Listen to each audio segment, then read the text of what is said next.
Hey everyone, today's book is a young adult book called Jackpot by Nic Stone. This book was originally published October 15th, 2019. I've previously read the author's more famous book called Dear Martin. It was fine. I read it 2 or 3 years ago and have absolutely no recollection of what it was about. I didn't really have very high expectations for this book. It is a contemporary romance, which is not my preferred genre, but I do like the cover. If you look at her hair, it's all made of $100 bills. So I like that touch. This book, I devoured this book for 336 pages. The last 4 pages, I wanted to throw it against the wall. So not to worry, I rewrote the ending for us. I actually wrote 2 separate endings, so I will read those at the end of the review. This book could be subtitled Stupid People, Stupid Choices. Our main character is Rico Donger. It's spelled danger. Why would you not use danger as your last name? What a fantastic name that is. So Rico is 17. She's in high school. She has a younger brother named Jackson and mom, who is stupid person number 2. Mom is a single mom, 2 kids. They are both in school, and she decides to move the family to a nicer area of town. They live outside of Atlanta. She moves to a nicer area so the kids can go to better schools. But she's also living significantly above her means. So mom works as a housekeeper at a local hotel. So she forces Rico to be her co-parent, and then Rico can't even enjoy her good school or any of the activities or anything. So stupid person number 2. And what happens on Christmas Eve, Rico's working at the gas station, and the lottery it's still like a major amount. I don't know, it's $206 million or some astronomical amount that's more than anyone would ever need. And while Rico is working, she sells 3 tickets. One is to a guy who she calls Mr. 50 because he always pays with a $50 bill. And then she sells 2 tickets to this little old woman. The woman shuffles them up. She tells Rico to pick one, and then she keeps the other. And it winds up that one of the tickets sold that night was one of the winning tickets. So Rico decides that she needs to track down this woman because she hasn't redeemed the lottery ticket. It's not really clear what she's going to do at that point. Is she going to push over the woman and steal her ticket? Is she going to tell her a sob story and hope she tosses a couple million her way? She doesn't really have a plan. She just wants to get in touch with this woman. So to go on this expedition, she recruits a guy named Alexander Macklin, who is the heir to the toilet paper empire of Atlanta. And Zan is stupid person number 3. Oh, and by the way, mom, single mom, unskilled laborer, she does not have her kids on Medicaid or Georgia's state program or a bridge card or anything. She would just rather Rico have adult responsibilities, even though mom and Rico have been paying into social welfare for as long as they've been working. So mom made me angry in this book. I didn't like mom.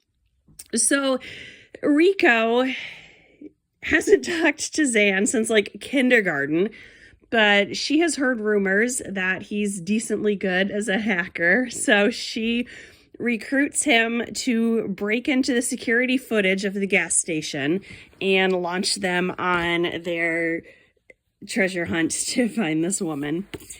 And Zan is stupid person number 3. I just listening to myself talk, I honestly truly did like this book.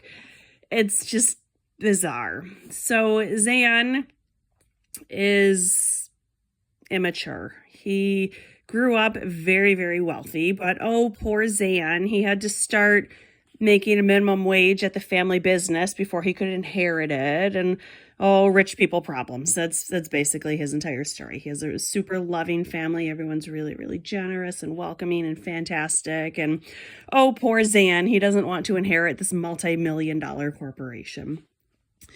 So Rico and Zan go on a treasure hunt from place to place to place, trying to track down this very nice woman. Presumably she's nice. I don't know.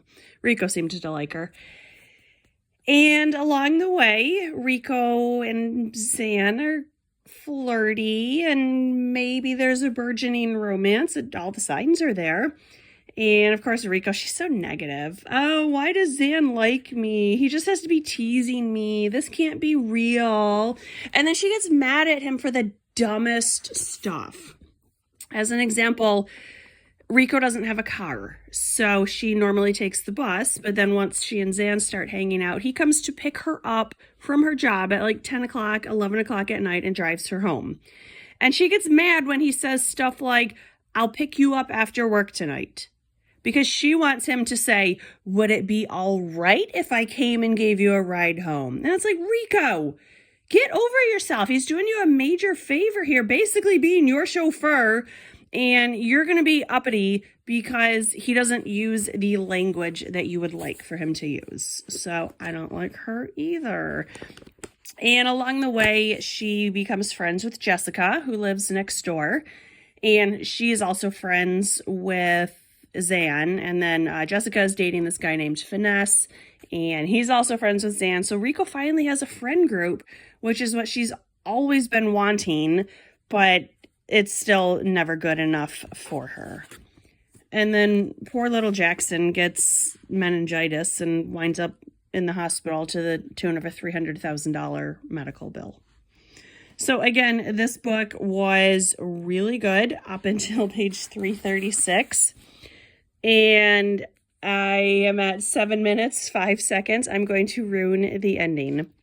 So what happens is we find out Zan was actually the one who had bought the winning ticket, and he hadn't cashed it in yet. He finally does, and he sets up a trust fund for Rico and her brother with half of the winnings. So he sets up 529 college plans for both of the kids, and then he sets up a trust that will disburse her a regular payment, which winds up being $8,300 a month, until she turns 40, at which point she will get the rest of the money. He also buys a house, and then she shows up at the house, and he all but calls her bro and acts like this is suddenly a frat house, and they haven't been quasi-dating for 300 pages, and it's not good. So, starting at 336, I rewrote the ending for us. So we have ending number 1. I printed it off and everything. All right. Okay. Tracking down, the author started. Tracking Greg Andry down is pretty easy. I don't like how she separated tracking and down, so we're going to restart from there. Alternate ending number 1. It's easy enough to find Greg Andy, realtor from our house hunting excursion. He has a small package for me, a white box wrapped with a red bow and my real name on the tag. He winks as he hands it over. Inside is a single key on a Home Sweet Home keychain. I know instantly which house it's for. The Potbelly Stove House on Decatur Street. I race over there as fast as Mom's borrowed truck will carry me, the engine struggling to keep up with my lead foot and my racing emotions. The Tonka truck waits in the driveway. The key fits perfectly. Inside, it smells like clean laundry and fresh-baked apple pie, mixed with Zan's cologne, and I'm hit with the overwhelmingness of Zan's Zanness. I hesitate at the door, torn between calling out and looking for him. I'm momentarily paralyzed by uncertainty, hoping he'll feel my presence. I finally see him on the back porch in a rocking chair, a mug of tea in his hand. Rico. He stands up, hesitatingly, unsure what I want. We didn't part on the best of terms, and I can be unpredictable sometimes. Sorry I was late. I step closer, forcing my arms to stay at my sides. It took me forever to get here. I know. He closes the space between us, and I practically melt into his arms. I know, he whispers into my hair. Welcome home. That's how the story could have ended. Or here is alternate ending number 2. And this one is a little bit more risque. It's easy enough to find Greg Andy, realtor from our house hunting excursion. He has a small package for me, a white box gift wrapped with a red bow, and my real name on the tag. He winks as he hands it over. Inside is a single key on a Home Sweet Home keychain. I know which house it's for. The Potbelly Stove House on Decatur Street. I race over there as fast as Mom's borrowed truck will carry me, the engine struggling to keep up with my lead foot and my racing emotions. The Tonka truck waits in the driveway. Seeing the house, the truck, the future, I'm overcome with emotions and cannot get inside quickly enough. I fumble with closing the car door, trip over the front steps, and take several attempts to steady my hand enough to open the door. Zan, I call out before the door is even closed. Zan, I'm home. My voice breaks over the last word. Rico! He bounds into the foyer in one step. I was scared you wouldn't come. Zan! I jump into his arms, bury my head in his neck. I missed you. He sets me down and holds me at arm's length. Why are you crying? I was an ass, I mumble. What's that? Tossed my ears deceiveth me? The lady apologizeth? Thank you. I don't know what you're talking about, he smirks. The ticket, Jax's medical bills, this house. I'm overwhelmed. It was nothing, he insists. It was everything. I'll pay you back. I don't know how or when, but I will. There's nothing to pay back, he says firmly. It's a gift to your future. I don't deserve you. I hug him again and slowly push him against the wall. Rico, he whispers. What did we start at prom? I murmur, my lips finding his. Agent Danger, are you propositioning me? Yes. My lips press against his. My hands find the back of his neck. My soul finds what has been missing. He breaks away from the kiss, intertwines our fingers. Let me show you the rest of the house, he murmurs. The kitchen, the bathroom, etc. He races from one room to the next, pulling me behind him, then pauses at a closed door. The bedroom. I tingle all over. The bedroom, I confirm, reaching behind him to twist open the door. The door closes behind us, and the future opens up everything imaginable. The end. So, personally, I prefer my own ending. I hope you all did too. This was a very good book with a terrible ending. It was Jackpot by Nic Stone. Thanks for watching. Bye.